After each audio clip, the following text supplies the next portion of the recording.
Imagine this.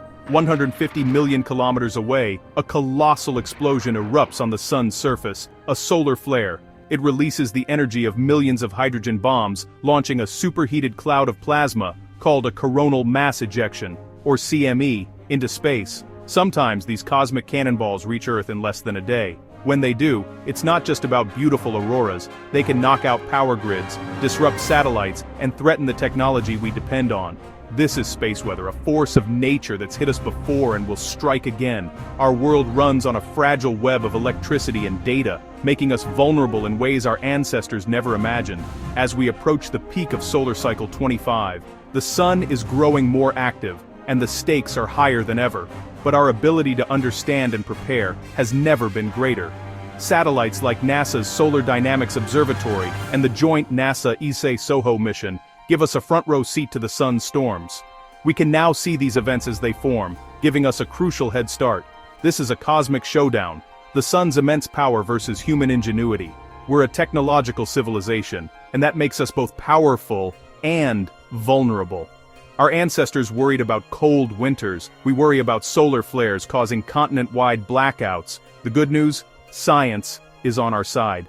Around the globe, scientists and engineers are working together using cutting-edge tools to protect our world. This isn't a story to make you afraid, it's a story to make you amazed at the power of science and human collaboration. The sun gives us life, but understanding its wild side is the key to living safely with our star. Let's see how we're rising to the challenge. The sun has a rhythm, a solar cycle that peaks every 11 years. Right now, in late 2025, we're nearing the peak of solar cycle 25, a time of increased solar flares and CMEs. Space agencies like NASA, NOAA, and ESA keep constant watch, operating a global network of satellites. These sentinels monitor the sun 24/7, providing vital data to predict and prepare for space weather. Why does this matter? Because our lives depend on technology, GPS, power grids, and communication systems, all vulnerable to solar storms. A powerful solar storm can distort GPS signals, disrupt financial markets, and even cause widespread blackouts. Satellites like NOAA's GOES and the DS-COVR satellite act as our early warning system, detecting solar wind and CMEs before they reach Earth. This gives us precious time, sometimes just minutes, to take protective measures. Space weather isn't just an astronomical curiosity, it's a real-world issue with global consequences. Thanks to our space-based observatories, we're better prepared than ever. Science in action is protecting us from cosmic forces. The sun's activity is rising, but so is our readiness. What exactly is a solar flare? Imagine the sun's magnetic field as giant, invisible rubber bands. When these lines get twisted and snap, they release a burst of energy, a solar flare. This energy races to Earth at light speed, arriving in just over 8 minutes. Flares are ranked by strength, A, B, C, M, and X, with X-class being the most powerful. An X-class flare can cause planet-wide radio blackouts and often comes with a CME, the real threat to our technology. A CME is a massive bubble of plasma and magnetic field blasted from the sun's corona. These clouds can travel up to 3,000 kilometers per second, reaching Earth in less than a day. Our planet's magnetic field usually shields us, but a strong CME can overwhelm it, triggering a geomagnetic storm. That's when satellites, power grids, and even pipelines are at risk. The sun's tantrums are more than just spectacular, they're a direct link to our daily lives. Understanding them is our first line of defense. A solar storm's journey to Earth is a cosmic relay. First, the flare's X-rays and ultraviolet light hit our atmosphere in just over 8 minutes, disrupting radio communications. Next, solar energetic particles, high-speed protons, arrive within an hour, threatening astronauts and satellites. Finally, the CME itself takes 1 to 4 days to reach us. Our DS-COVR satellite gives us a last-minute warning, measuring the CME's speed and magnetic orientation. If the CME's magnetic field is southward, it can breach Earth's shield, unleashing a geomagnetic storm. These storms create dazzling auroras but also induce powerful currents in the ground. Those currents can flow into power lines and pipelines, overheating transformers and risking blackouts. For power grids, it's like forcing too much water through a pipe. Catastrophic failure can follow. The sun's storms are fast, powerful, and unpredictable, but with early warnings and smart engineering, we can limit the damage. The race from sun to earth is on, and we're learning how to win it. Preparation is everything. March 13, 1989, a powerful CME hits Earth, triggering one of the most intense geomagnetic storms of the century. In Quebec, Canada, long transmission lines made the power grid especially vulnerable. Within 90 seconds, the entire grid collapsed, plunging 6 million people into darkness for over 9 hours. The blackout shut down the Montreal Metro and the city's airport, costing tens of millions of dollars. This event was a wake-up call. Our modern world is deeply dependent on electricity. Scientists studied the blackout, leading to new protective measures for power grids worldwide.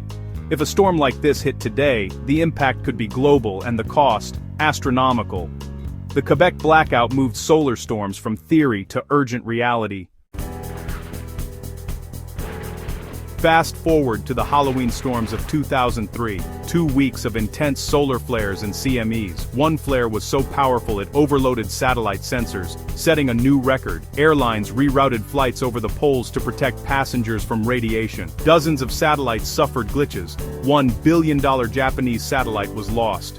On the ground, Sweden experienced a blackout, and power grid operators worldwide worked overtime to prevent disaster.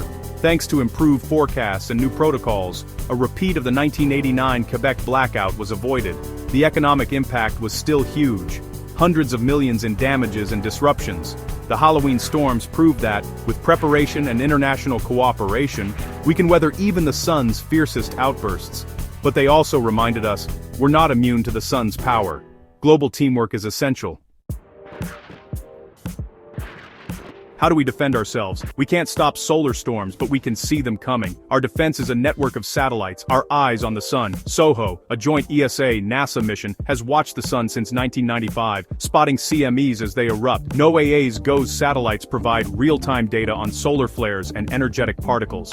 All this information flows to the Space Weather Prediction Center, the hub for alerts in the US. The real hero is DSCOVR, launched in 2015, which gives us a crucial 15 to 60-minute warning before a CME hits. That's enough time for grid operators to act, satellites to enter safe mode, and airlines to reroute flights. Looking ahead, ESA's Vigil mission will soon give us days of advance warning by watching the sun's far side. It's like seeing storms form over the ocean before they reach land. These advances mean we're moving from reacting to forecasting. The more we see, the better we can prepare. Our eyes on the sun are our first line of defense. The future of space weather forecasting is bright. Knowing a storm is coming is only half the battle. The other half is building systems that can survive it. After the 1989 blackout, power grids were upgraded with blocking devices and new procedures to handle geomagnetic storms. Grid operators now work closely with space weather forecasters, taking action when warnings are issued. For satellites, the challenge is exposure, so they're built with radiation-hardened electronics and redundant systems. When a storm is imminent, operators put satellites in safe mode to protect sensitive instruments. International standards are being developed to make technology more resilient, from power grids to spacecraft. As solar cycle 25 peaks, this work is more important than ever. It's not about making our world immune to the sun, but about being prepared. Smart design, planning, and teamwork turn potential catastrophe into manageable events. Science and engineering together are our shield. The sun storms are inevitable, but disaster isn't. Resilience is our best defense. As solar cycle 25 reaches its peak, the sun's power is awe-inspiring and a little intimidating. But this isn't a story of fear, it's a story of confidence and hope. Decades of research and global collaboration have given us the tools to understand and forecast space weather. We've built satellites, developed models, and created systems to protect our technology and lives. The sun doesn't recognize borders, and neither does space weather, so international teamwork is essential. By sharing data and coordinating responses, we're stronger together.